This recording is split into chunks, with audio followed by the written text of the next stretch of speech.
Okay, now I'm going to show you how to complete the square on this expression, right? Turn this expression into a perfect square, all right? And we have to add something to it. Now, this is what we do. There's an x squared term and there's a term, an x term, okay, that always has a coefficient, all right? The coefficient of this x term is 6.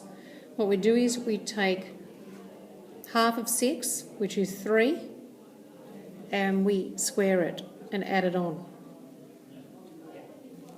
Okay, so half of 6 is 3 and you square it and add it on. So that becomes now x squared plus 6x plus 9.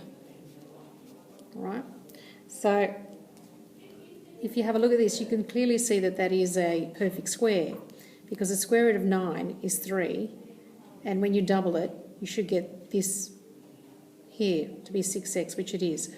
All right, so you can actually write that as x plus 3 all squared, okay? Now, pay attention to this part of the coefficient here, because that always goes here, and the square root of 9 goes there. Let me show you another one where there's a minus. Okay, if you have a look at completing the square for this expression here, all right, I'll just write it on this side so you can see better. So n squared minus 10n. Let's complete the square. All right, so half of minus 10 is minus 5. If you square minus 5, okay, just add that on. And on the next line, you get n squared minus 10n. That becomes plus 25 because minus 5 times minus 5 gives you plus 25.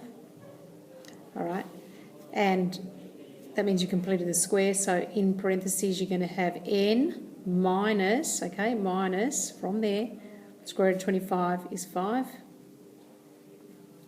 all squared. And you can check that, just do a quick check. N squared is n squared, okay? Then minus 5 times n is minus 5n, double it, and you get minus 10n. Minus 5 squared gives you plus 25, so that's correct, all right?